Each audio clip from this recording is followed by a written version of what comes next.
Hi. Hey, what's up, guys? Hey guys.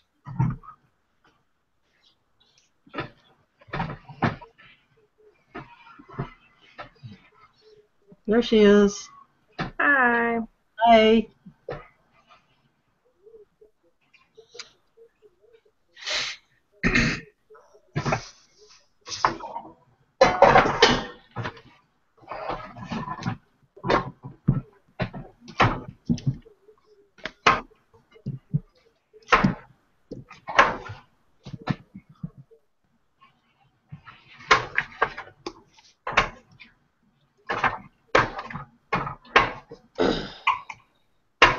How's everybody doing?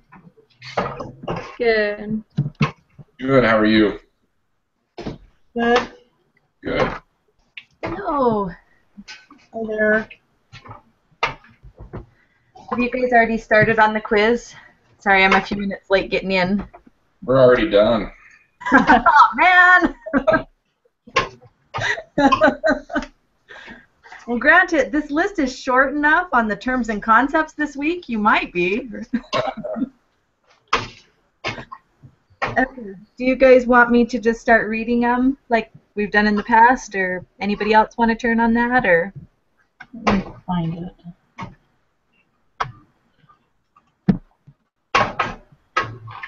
Let me open it up and I'll see. Okay. I can start reading, I think.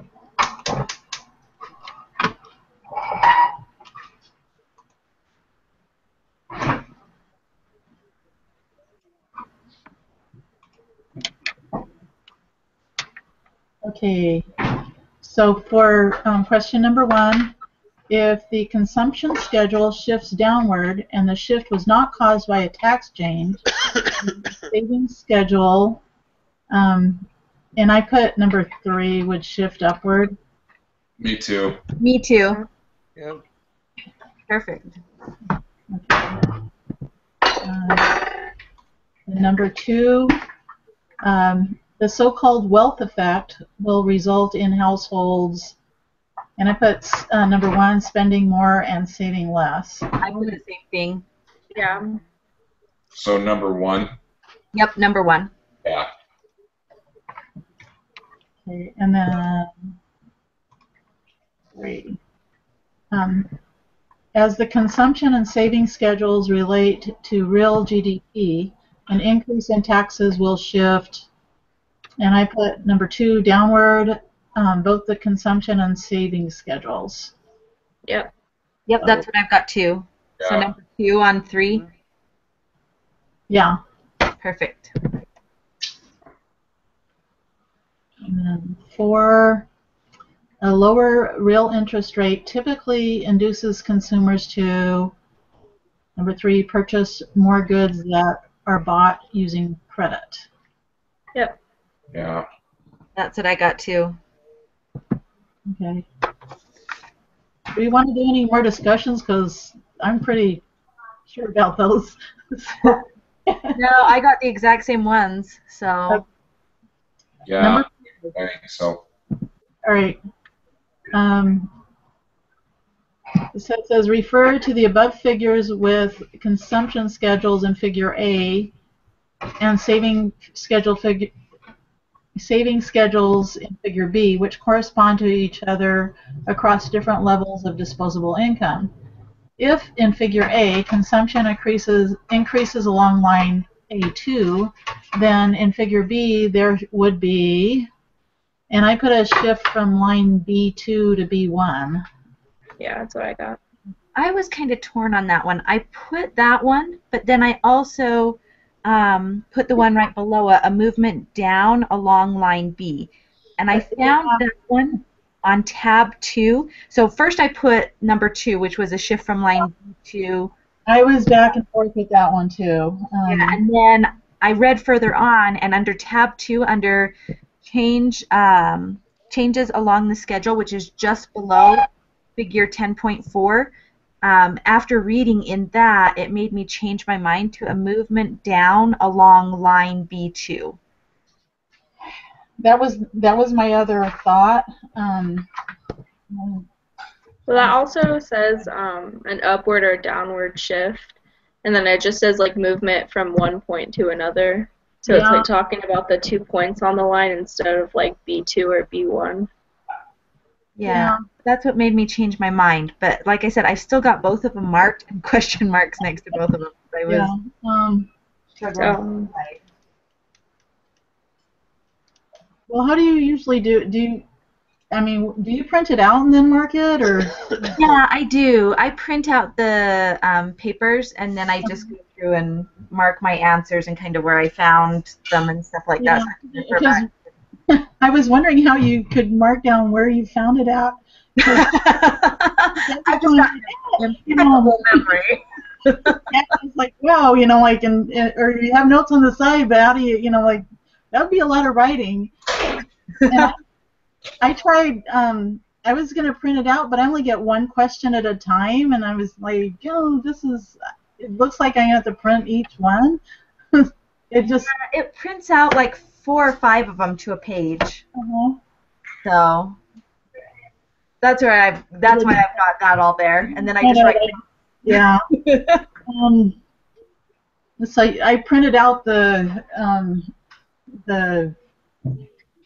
textbook pages, because I thought, well, maybe that'll help me, when we're talking through stuff, but not finding it easy because they're not in like nice little tabs. Oh, I did put tab. I did, like, I don't know if you can see this. I put tabs. Oh, perfect. So you said second tab? Yeah, so tab number 2, and it's right below figure 10.4, where it says changes along the schedule. Well, I actually think it's number 3 after reading that. That's kind of what I thought too. First I picked number 2, and then after I read that, I was like, shoot, I think it might be 3, but I'm just, anyways. Movement down along line B, so line B2. Because to shift, it has to be a change in wealth or interest rates or something like that to have the line shift. So the question was saying,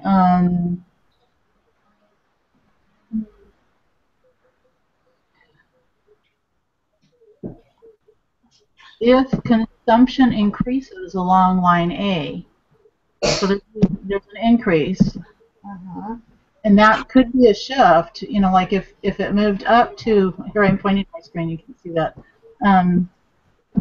So if it was on A2 and it went up. Well, for sure, a shift up in consumption is going to shift saving down. There's no question about that. Yeah. Yeah. So does it stay on the same line, or I think it would go down. Yeah, it would go down, but it's just what I see. It's a point. The question basically that we've got to figure out is whether it goes down, the whole curve shifts, or just the point along the same line.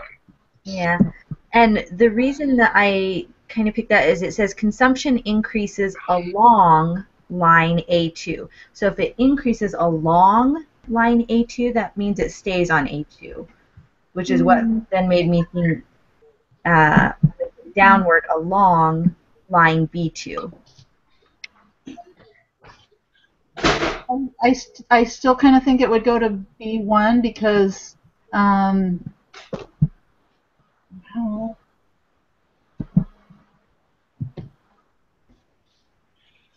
because disposable income is so disposable income not changing, right? Okay, so read under taxation.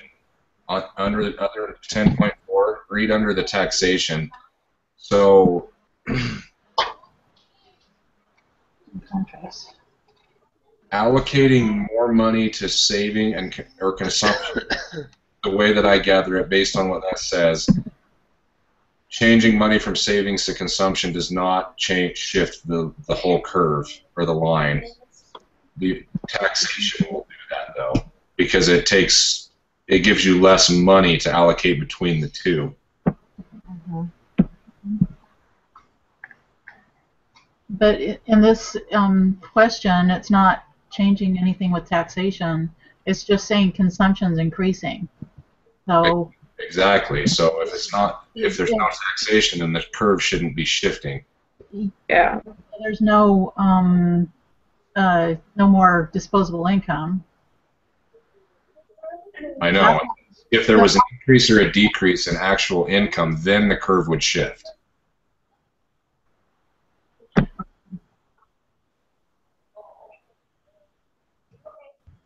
It's totally up to you guys. I mean, that's.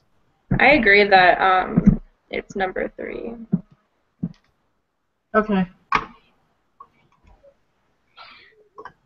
Do we want to try testing it and doing a check your work thing?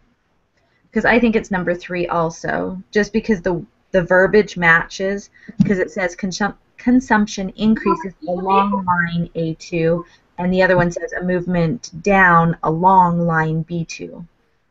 So even their verbiage matches that way. Especially after reading taxation, because that would definitely shift it. Yeah, that was my thought. Okay. There's no taxation, there's nothing that's changing the amount. What kind of school should I do? Should I do like a sugar school or like a school? We could come back and check it later, and before we finish Think up. about it a little bit. Okay. Okay, so should we try the next one then? Yeah. Next one. Okay. If businesses feel more optimistic about the state of the economy, then this change is likely to, and I put number 3, shift the investment demand curve to the left. And this one I'm also not sure about. So.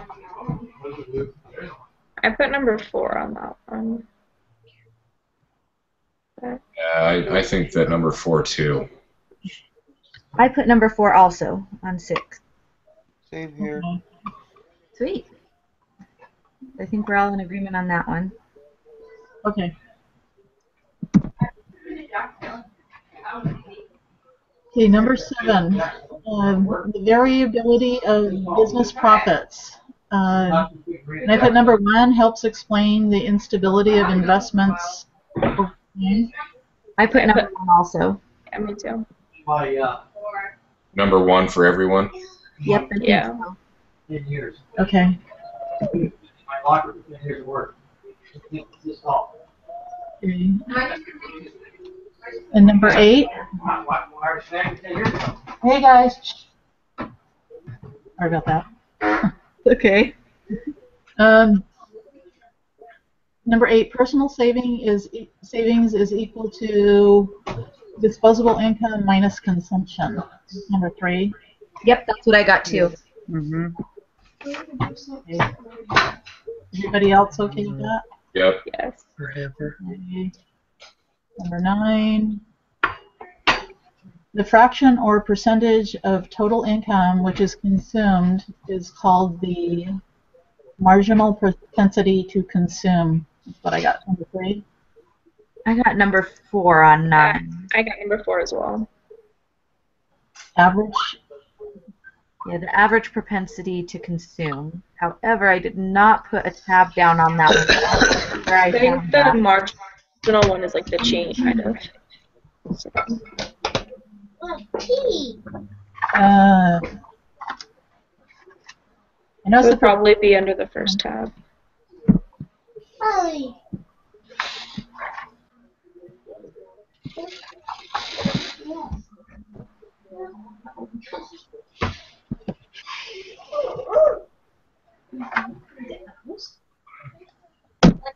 So we're saying 9 is 4.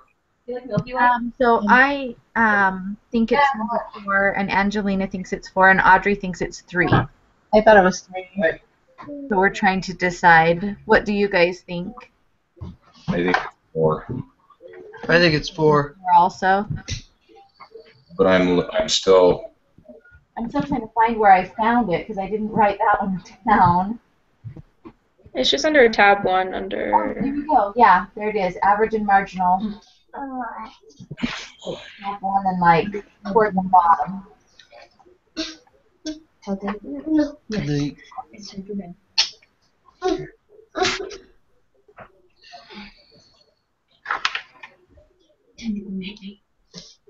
Frequency is Yeah, it's average. okay. The fraction or percentage. Because marginal is a change in the same thing. I think I was going with the percentage because that's Yeah, they're the exact same things. The only difference is marginal is what is if it changes. the change in. Okay, all right. So number 4. And moving on to number 10. What is the slope of the consumption schedule or consumption line for a given economy? And that one I kept switching back and forth. 1 minus MPS. That's what I've got is 1 minus MPS. I think I saw it.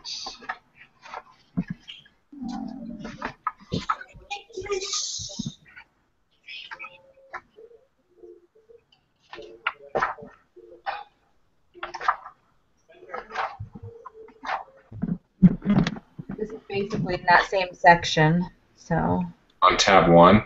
yeah.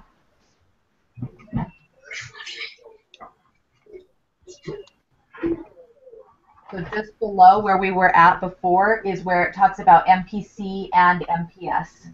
Uh-huh.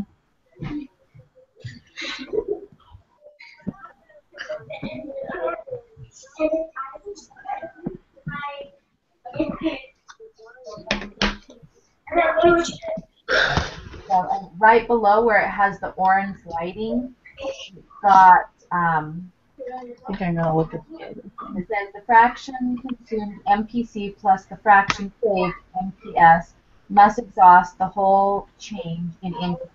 So it's MPC plus MPS equals 1. So if you're trying to find the slope, then you're going to be going downward, so it'd be 1 minus MPS. Is what I figured, but I could be wrong. That makes the most sense to me.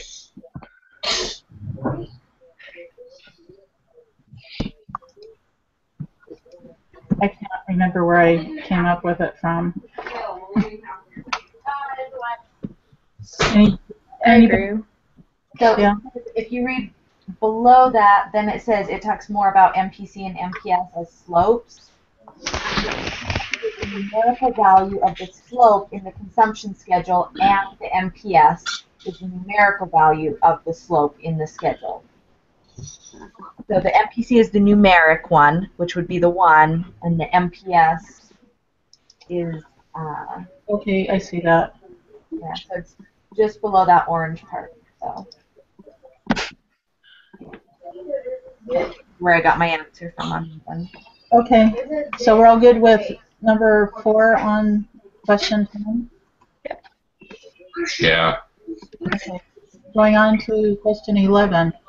If the slope of a linear consumption schedule increases in a private closed economy, then it can be concluded that the, and I put number 3, the income has increased. I put number 2 on that one. I put Yeah, me too. increase. Okay, Same here. okay, I'm good with that because I switched that too. I first had that and then I went like, oh. Some of these were so hard on this. I went back and forth on a couple of them. Yeah. So, okay, so we're all comfortable with MPC has increased? Yeah. Yes. Okay. Yeah. Okay, number 12. This saving occurs when, number 2, when income is less than consumption. That's what I put too. Yep. I think I found that in the first tab. Uh-huh. Okay. Number 13. With an MPS of 0.3, the MPC will be, and I put number 1 minus 0.3. That's Yeah. what I put as well. Okay. And then on 14, Two basic determinants of investment spending are, I put number 2, expected returns and real interest rates. I put the same. Yeah. Hmm. That one was kind of easy because you just ruled if it wasn't, for Yep. sure. Because of what? I'm sorry. You just rule out all the others because you know they're not. Oh. I mean, I knew that one was like, okay, was it real interest rates or was it regular interest rates? But anyway, all right, number 15. An investment demand curve shows the varying amounts of investment that would be undertaken at various levels of, and I put number 4, the real interest rate. I did the same. Yeah. Alright. Okay, good.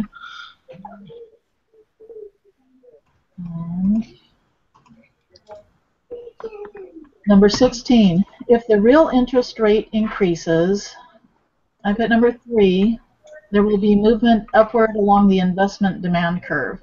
I put the same. So I think I have trouble with the which ways things are moving. I got number 2 on that one, and I feel like I read it. I'm with number 2 as well. I read it somewhere. I don't remember. I can see On where number- I found it. Okay, so on number 16, you guys got number 2. Yeah. Yeah. Do you happen to know where you found it? I can look real quick. Okay. Because I know I found it.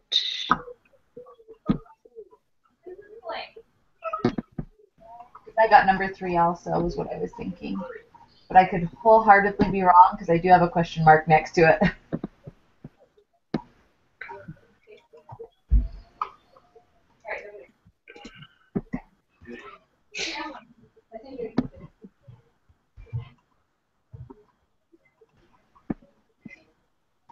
Stop making mistakes onto my face. I'm not.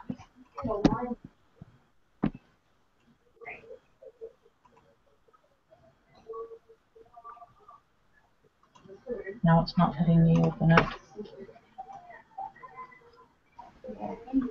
The investment demand curve is under the tab that says the interest rate investment relationship. Then it's like halfway down the page. I think it was either tab 3 or tab 4.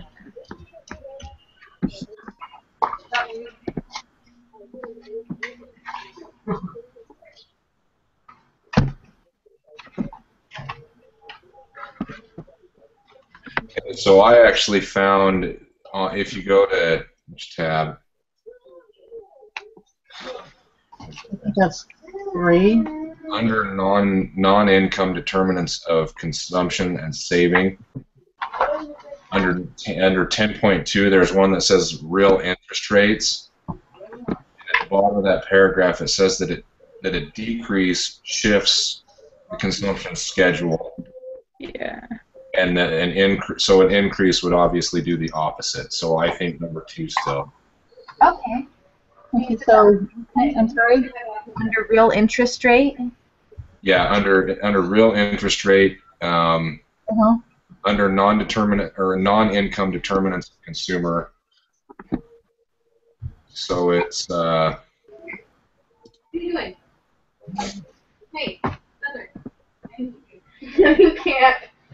Okay, I'm good with 2.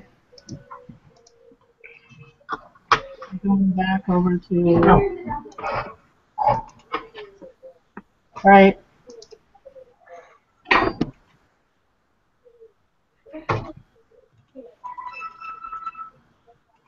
Number 17. The simple multiplier formula assumes the following except, and I put number 2. I put number 2 also. yeah. Anybody else have more input? Okay, so we're good with number 2? Yep. Okay. Yeah. All right, so going on to question number 18. If households in the economy save more of any extra income that they earn, then the multiplier effect will, I put decrease, number 2. I did also. Ponytail. Alright, so ready? What? Okay. Number 19, the change in real GDP resulting from an initial change in spending can be calculated by, I put number 1, dividing the multiplier by the initial change in spending. I put number 3 on that Yeah, one. I got number 3 as well. You got number 3 also? Same here. Multiplying the multiplier by the initial change in spending. Okay, so I think that was back on that's okay. tab 1 also, if I remember right. Right down here. Maybe No, I think it's like tab 4 actually. I can go back. I think it was one of the later tabs, the effect of the multipliers. And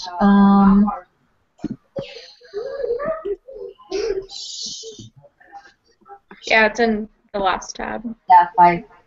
Oh, tab 5.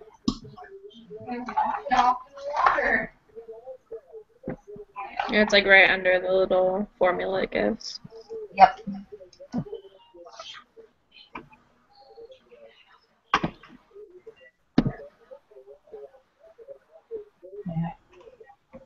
computer's not letting me go on.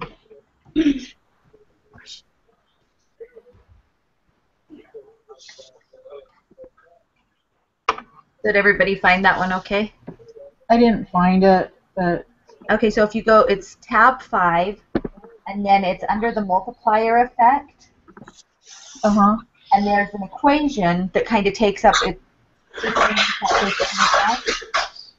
And one then that just below that equation, the second line down says change in GDP, I can't talk, equals multiplier times initial change in spending. oh. Okay. You see it. All right, then I agree. Sounds good. Thanks. Wait, that's her. Is everybody else okay with that one? Yep. Yeah. Okay. Marshall, you gotta turn it right down. If I have to ask again, I'll turn it off. Okay, so number 20, the simple multiplier 1 divided by MPS, and then it has all these different scenarios. I chose number 4. I picked that also. Me too. Yeah. Yeah. I think I picked that one because I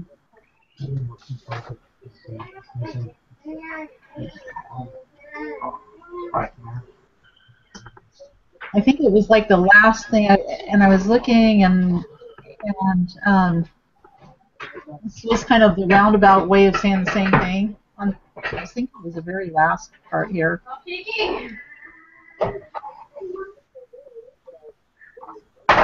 Of course, I can't find it when it comes down to pressure.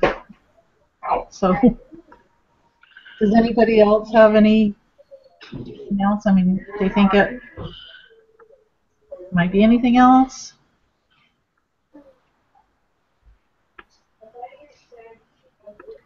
I've got number 4 also, so. Me too.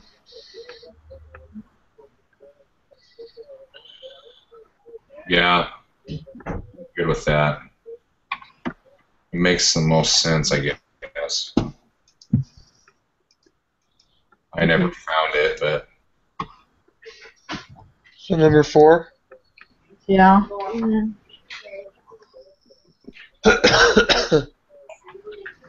think that one was on the last tab. Yeah, I think it was the last tab.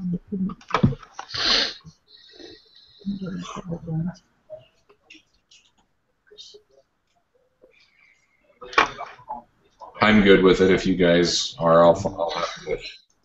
Yeah, I'm good with it. Okay. What'd you guys get for number 7? Number 7, that one was number 1, help explain the instability of investments over time. Okay. And that one was under tab 4 under variability of profits.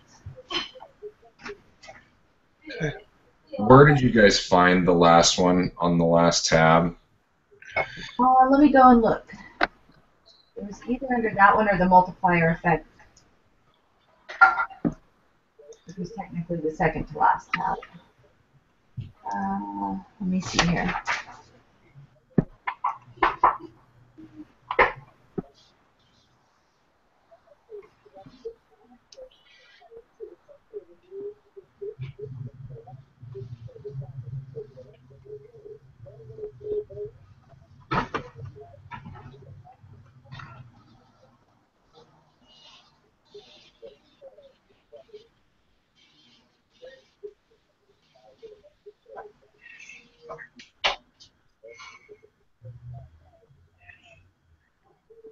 Yeah, so it's technically the second to the last tab, and it talks about the multiplier.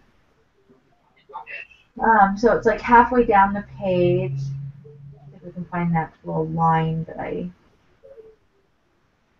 talks about the multiplier and the marginal propensities. Okay, look at me. Did it come off? I think you got some into my pizza and love that. Here, up there. What? Take your cotton ball. Come here. Is Put it all lotion. There's a little eyeliner on you. Put lotion on it. Where? And then wipe it off. Right there. No, you gotta put lotion on it. No, I don't.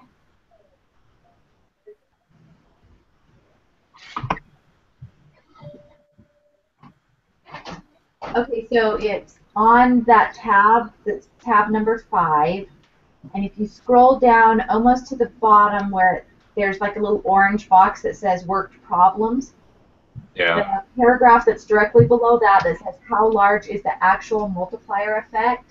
Mm-hmm. 1, 2, 3, 4, 5, 6. Go down 7 sentences, and that will be the sentence you're looking for. So the multiplier effect is reduced by EPS formula for the multiplier overstates the actual income. Okay. Overstates the multiplier. But where does it say? It talks about it in here. Let's see.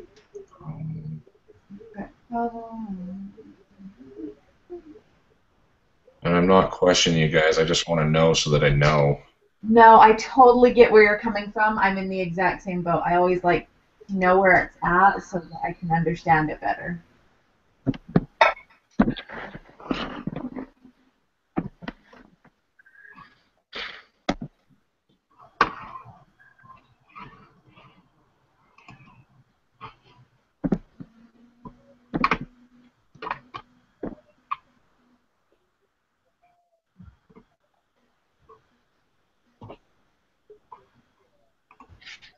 It's okay. I don't need to research it on you guys this time. I can figure it out later. Basically, it's Take your time up. right in here. Okay. I knew the rest of it. Yeah.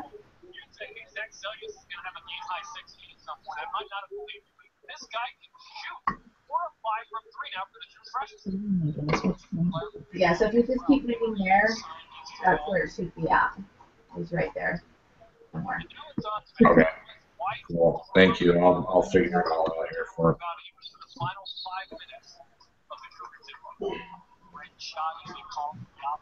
So number 4 is what you guys are thinking then?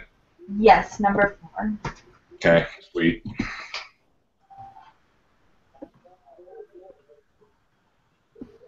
So, and originally I had number 3 marked, but then I changed it to number 4.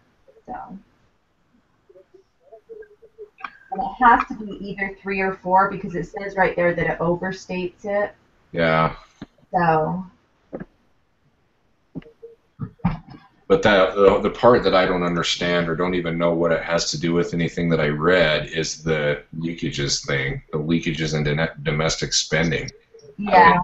I don't even remember reading that anywhere. And that's where it talks about that it either includes it or it excludes it. And that's the piece I'm trying to find.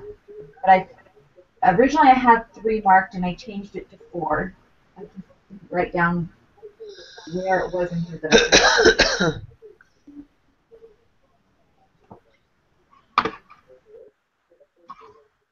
so, but it should be right here somewhere because this was where I was reading. So. Okay, I'll find it. We can move on, you guys. Okay. Thank you. No problem. Okay, so we're ready to do our mind map.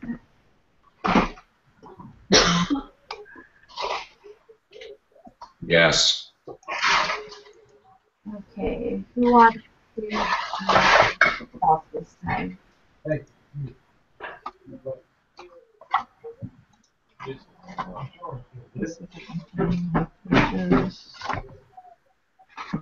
You have a mail.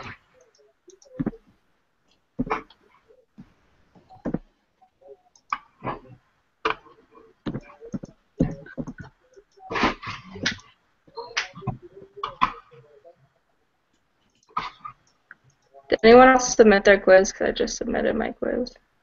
I haven't yet. Do you want to know the answers? I did. I submitted it. We got a couple wrong. Yeah, so 5 is the number 4.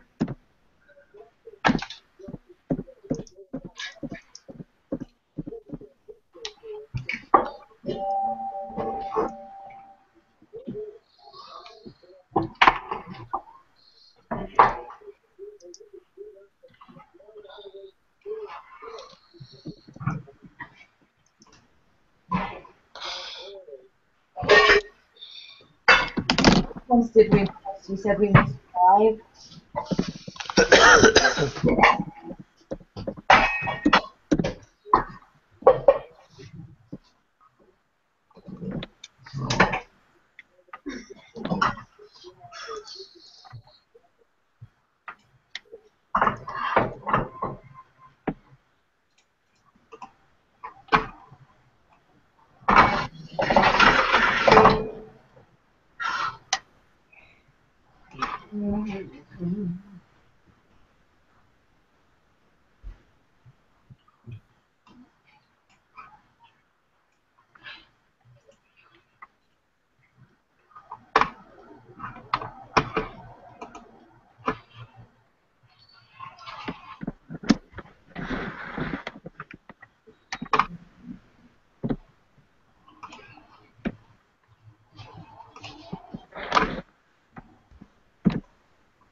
So who's going to do the mind map tonight?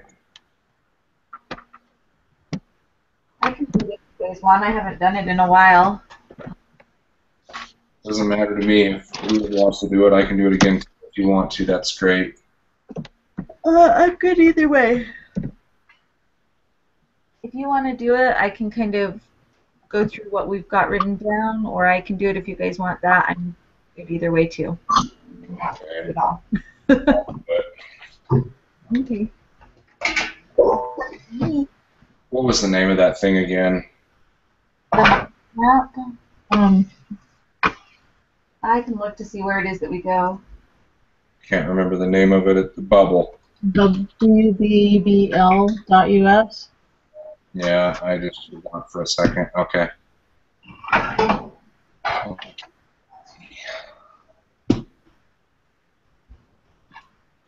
I just can't remember what password I used.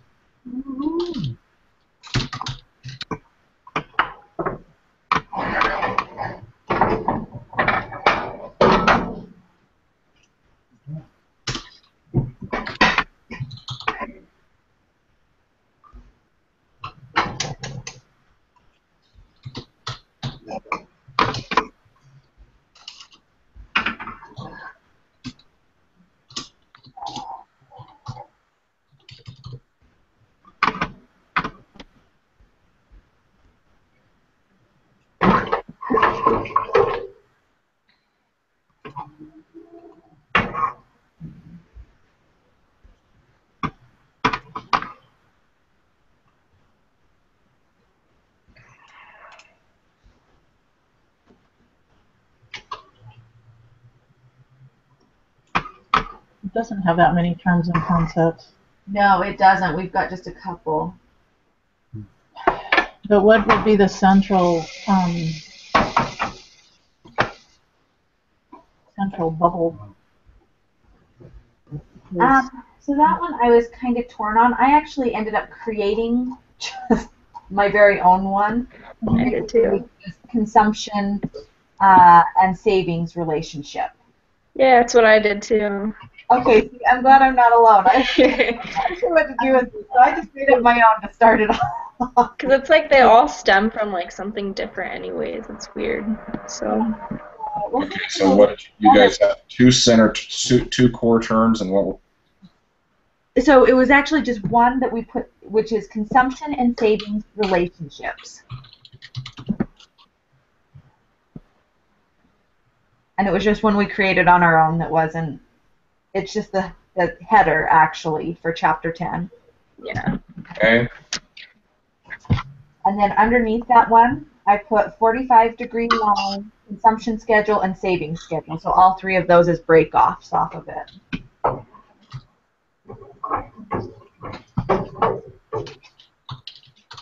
Did you put the line off of there, the 45-degree line? As a separate one. Because it's, yeah. Okay. Because it's kind of... Separate one, you guys. Oh, uh-huh. So you have the 45-degree line separate from. It's underneath consumption and savings relationship, but it's separate from consumption schedule and savings schedule. So all three of those are underneath that one yellow tab. That's how I have it. And then what was the third one? Savings schedule. Savings.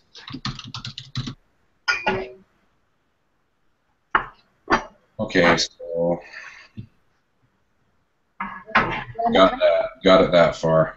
Perfect. So then underneath consumption schedule, I put break-even income.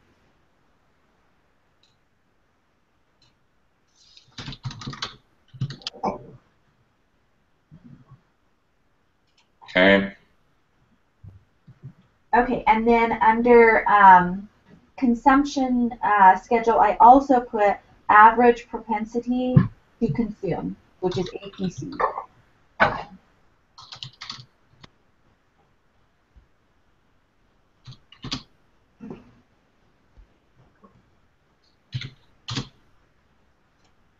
Okay. And then under savings schedule, I put average propensity to save, APS.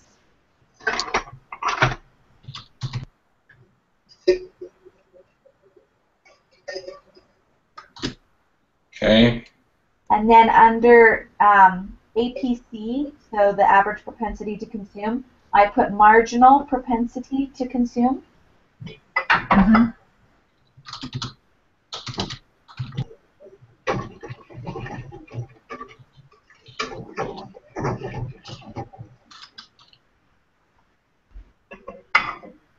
Okay. And then for the next one, I put marginal propensity to save underneath APS. Okay.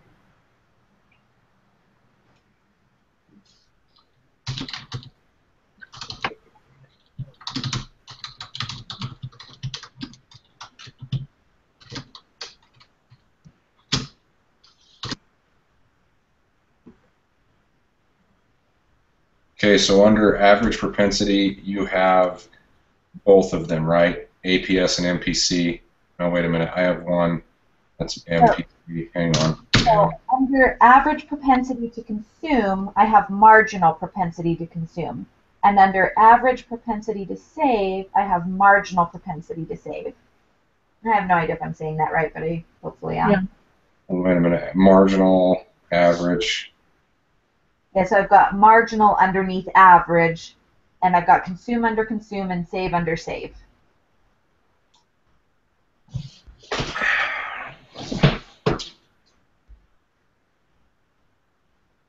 Can you see what I've got here? It's too tiny. Okay, there it goes better. Let me see.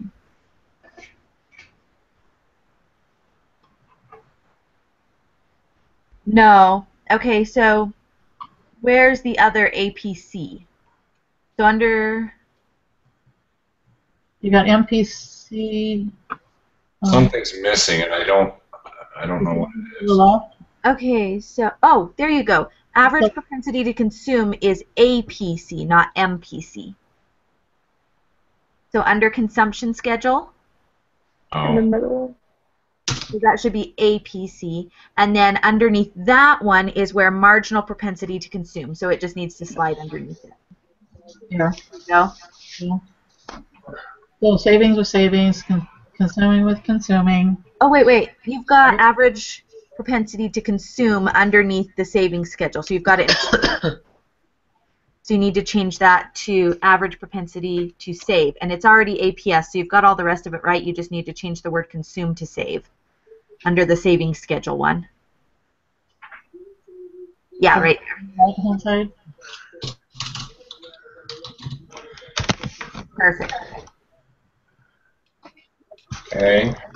Okay. Okay. So then under consumption schedule again is where I've got wealth effect. I was wondering where that might go because it was like, okay, it has to do with both savings and, but it's the main thing that they're doing is consuming there. And it's effect instead of affect. Okay, so Perfect. and the paradox of thrift. Okay, so paradox of thrift, I put that under the savings schedule. Hey.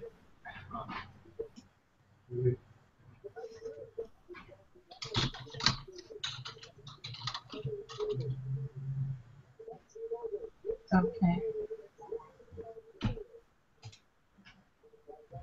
Okay, and on expected rate of return, this one I kind of struggled with because technically the expected rate of return is based on how much people are both saving and consuming is where they're going to place that rate. So, It has to do with the business, how they expect business to do.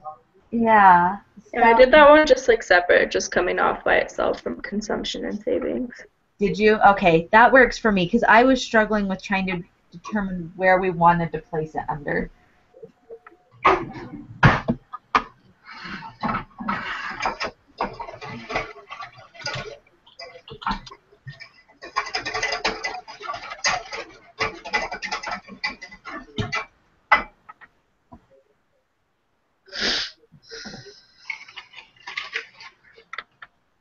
Okay, investment demand curve and multiplier. Okay, so on investment demand curve, so on that one, I'm thinking it could probably go under expected rate of return. That's what I was thinking. Me too. Oh.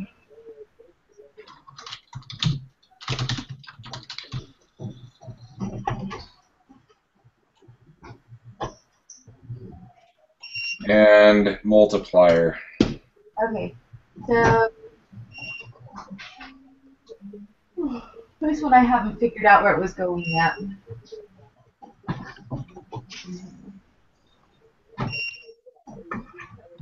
Ratio of change in equilibrium, of gross domestic product, to a change in investment, or any other condition of aggregate expenditure. That one might be able to go under investment demand. We have investment something? Because it has to do with investing, but it also has to do with consumption. Well, but the investment demand curve is what gets moved based off of both consumption and savings. So I'm thinking the best spot for it would be under investment demand curve. The multiplier thing basically talks about what slope that curve is going to be on.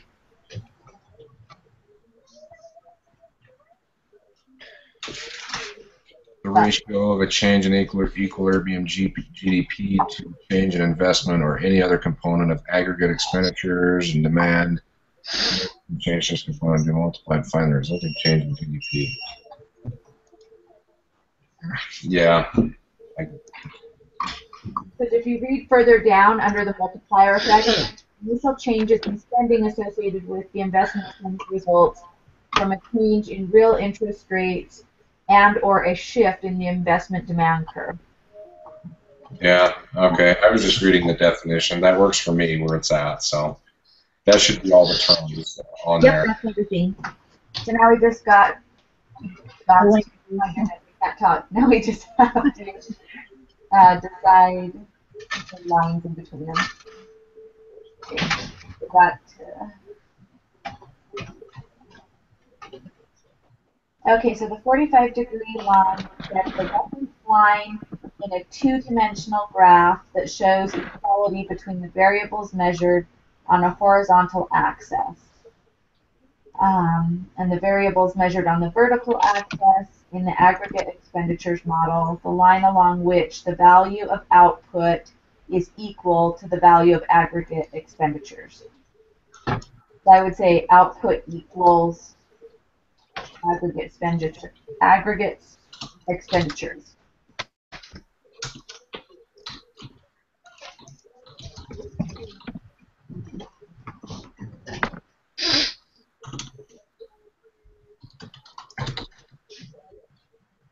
Okay.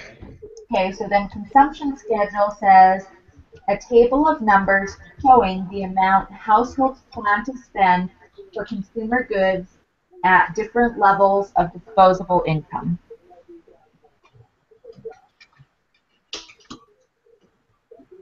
So maybe spending at different income levels. Yeah, that works. Long, no. Different levels of spending. That's a little shorter. Where it's a table of. Okay. Okay, and then savings is basically just the opposite.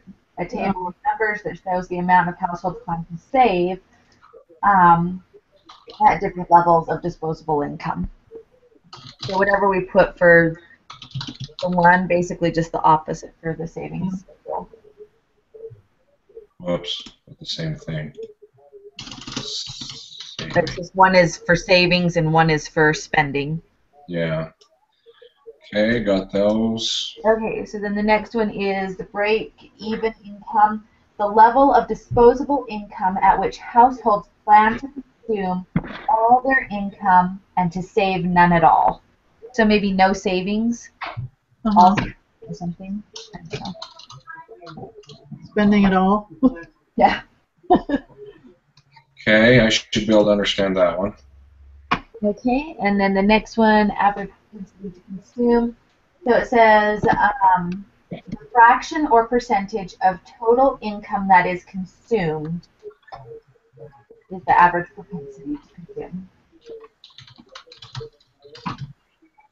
The percentage of total income consumed, I guess.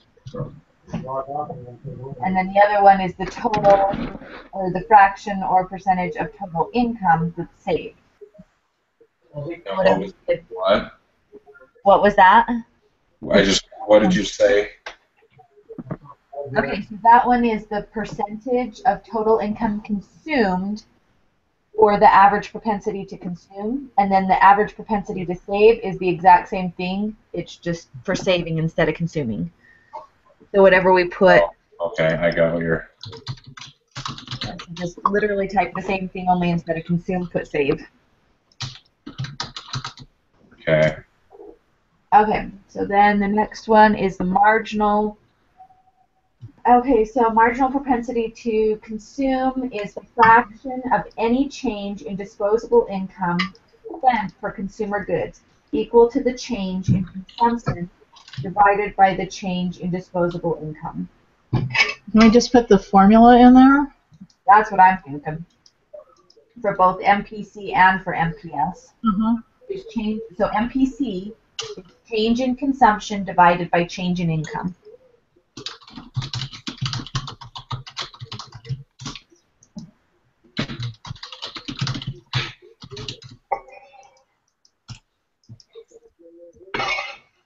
Okay, and then the next one for the marginal savings, that one is change in savings divided by change in income.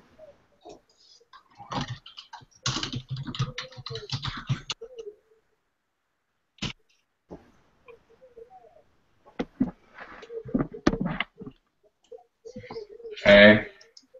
Okay, and then the wealth effect is the tendency for people to increase their consumption spending when the value of their financial and real assets rises, and to decrease their consumption spending when the value of those assets falls. So maybe So spend when you have it and don't when you don't. spending based on assets That's or asset value. Fancy. Asset value.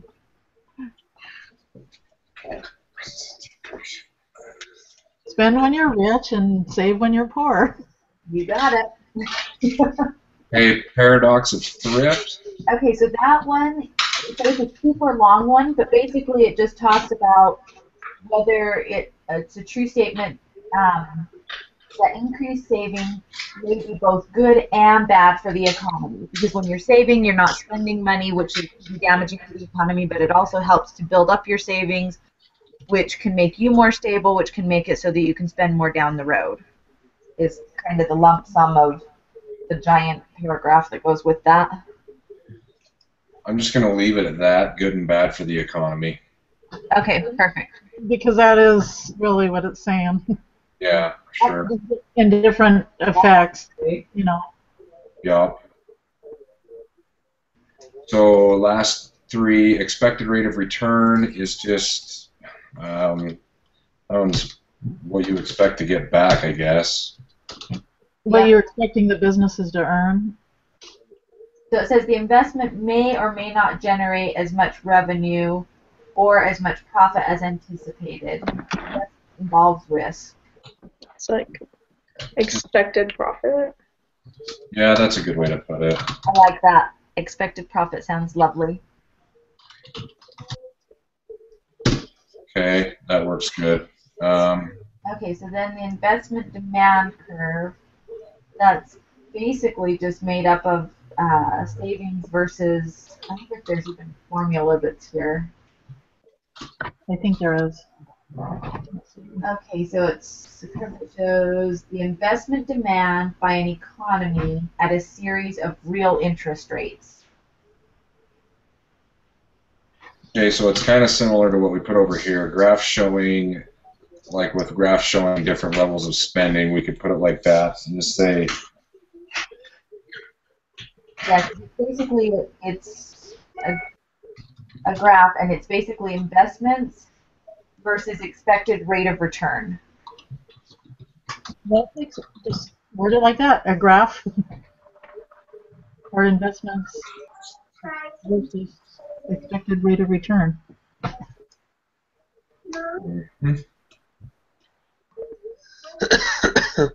okay. And lastly is the multiplier. Okay, and multiplier is not there. Okay, the multiplier. The ratio of a change in equilibrium, GDP, to the change in investment or in any other component of aggregate expenditures or aggregate demand, the number by which a change in any such component must be multiplied to find the resulting change in equilibrium. But my recommendation is that we just do the equation, which is change in real GDP divided by initial change in spending. You guys comfortable with that? Yeah. Because, you know, Useful. trying to explain it all in words is... Yeah. So basically it's just change in real GDP divided by initial change in spending.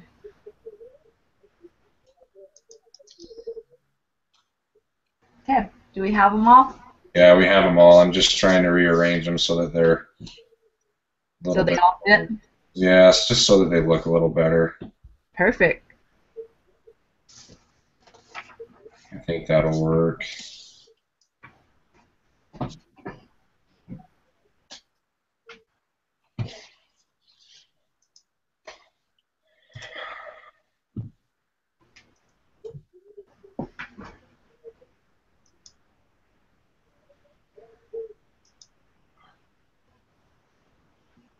Looks like everything still shows.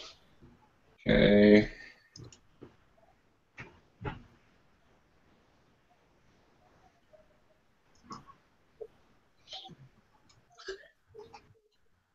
This is lesson 6.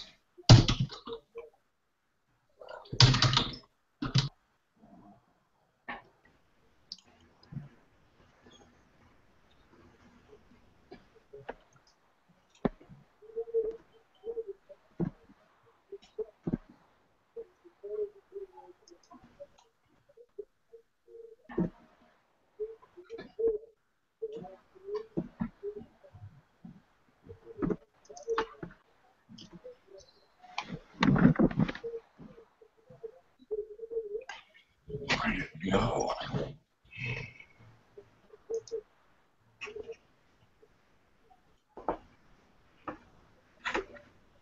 Lesson 3, 1, 5.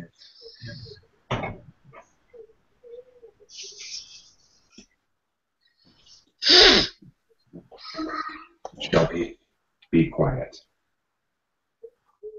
I'm tired of asking you. Okay.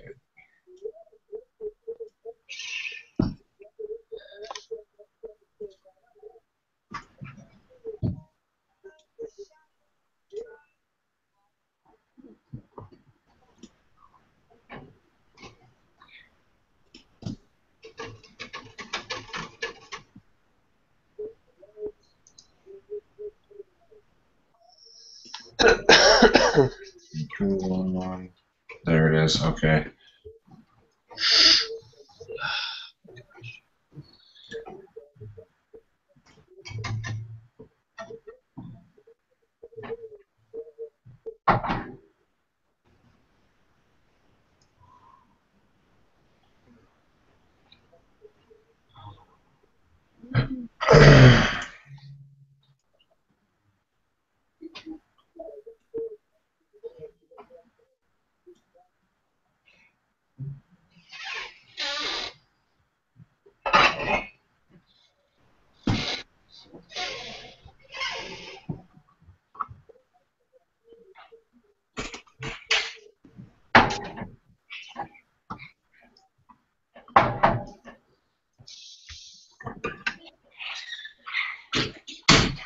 Okay, sending it to you. Check it out and make sure you got it. Okay. Okay.